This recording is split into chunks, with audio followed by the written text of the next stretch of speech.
Halo, Assalamualaikum. Apa kabar teman-teman semuanya? Semoga tetap sehat dan selalu semangat. Teman-teman, sudah tahu belum? Saat ini pemerintah sudah menerbitkan Peraturan Menteri Dalam Negeri Nomor 73 Tahun 2022 yang mengatur tentang pencatatan nama pada dokumen kependudukan. Nah, teman-teman, saya beritahu ya, dalam peraturan menteri ini diatur tentang bagaimana kita memberikan nama pada anak-anak kita. Nama diharapkan agar sesuai dengan kaidah-kaidah yang baik, tidak bertentangan dengan kaidah agama, tidak multitafsir, tidak bermakna negatif.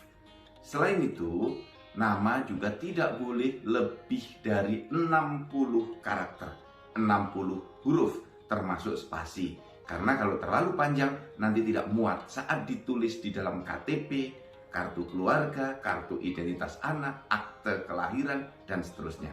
Juga pemerintah menghimbau melalui peraturan ini nama dibuat minimal 2 kata. Nah, ini untuk menyesuaikan dengan pelayanan publik yang lain. Misalnya di dalam pembuatan paspor untuk ibadah haji dan umroh minimal harus 2 kata. Selain itu juga ada hal-hal yang dilarang. Tidak boleh dan ini mutlak harus diikuti.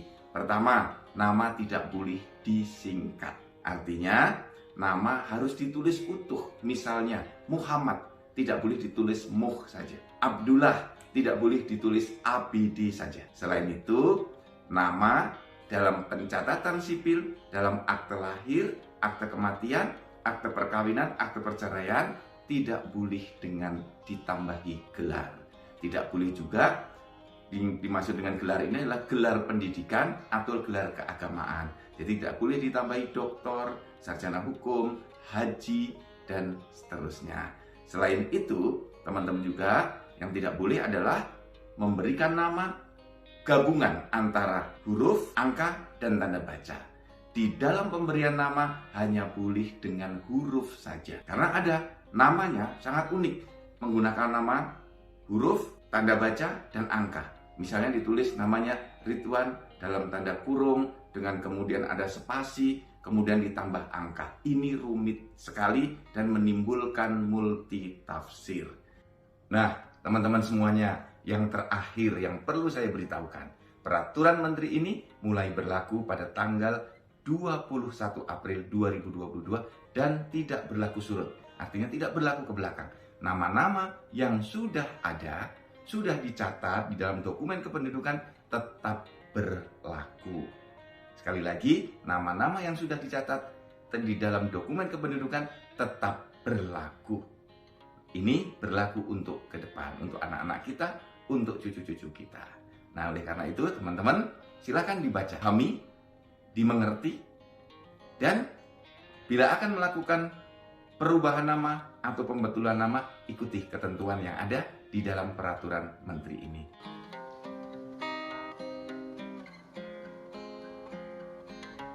Halo, Assalamualaikum. Apa kabar teman-teman semuanya? Semoga tetap sehat dan selalu semangat. Teman-teman, sudah tahu belum? Saat ini pemerintah sudah menerbitkan Peraturan Menteri Dalam Negeri Nomor 73 Tahun 2022 yang mengatur tentang pencatatan nama pada dokumen kependudukan. Nah, teman-teman, saya beritahu ya, dalam peraturan menteri ini diatur tentang bagaimana kita memberikan nama pada anak-anak kita.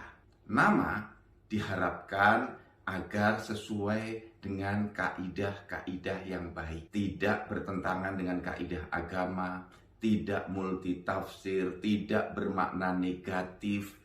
Selain itu, nama juga tidak boleh lebih dari 60 karakter, 60 huruf termasuk spasi. Karena kalau terlalu panjang nanti tidak muat saat ditulis di dalam KTP, kartu keluarga, kartu identitas anak, akte kelahiran, dan seterusnya.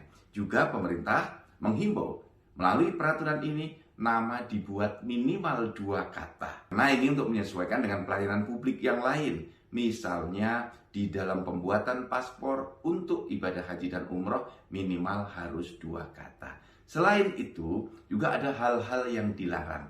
Tidak boleh dan ini mutlak harus diikuti. Pertama, nama tidak boleh disingkat. Artinya, nama harus ditulis utuh. Misalnya, Muhammad tidak boleh ditulis Muh saja. Abdullah tidak boleh ditulis ABD saja. Selain itu, nama dalam pencatatan sipil, dalam akte lahir, akte kematian, akte perkawinan, akte perceraian, tidak boleh dengan ditambahi gelar. Tidak boleh juga dimaksud dengan gelar ini adalah gelar pendidikan atau gelar keagamaan. Jadi tidak boleh ditambahi doktor, sarjana hukum, haji, dan seterusnya. Selain itu, teman-teman juga yang tidak boleh adalah memberikan nama gabungan antara huruf, angka, dan tanda baca. Di dalam pemberian nama hanya boleh dengan huruf saja. Karena ada namanya sangat unik, menggunakan nama huruf, tanda baca, dan angka. Misalnya ditulis namanya Ridwan dalam tanda kurung, dengan kemudian ada spasi, kemudian ditambah angka. Ini rumit sekali dan menimbulkan multitafsir. Nah, teman-teman semuanya, yang terakhir yang perlu saya beritahukan, peraturan menteri ini mulai berlaku pada tanggal 21 April 2022 dan tidak berlaku surut. Artinya tidak berlaku ke belakang. Nama-nama yang sudah ada, sudah dicatat di dalam dokumen kependudukan tetap berlaku.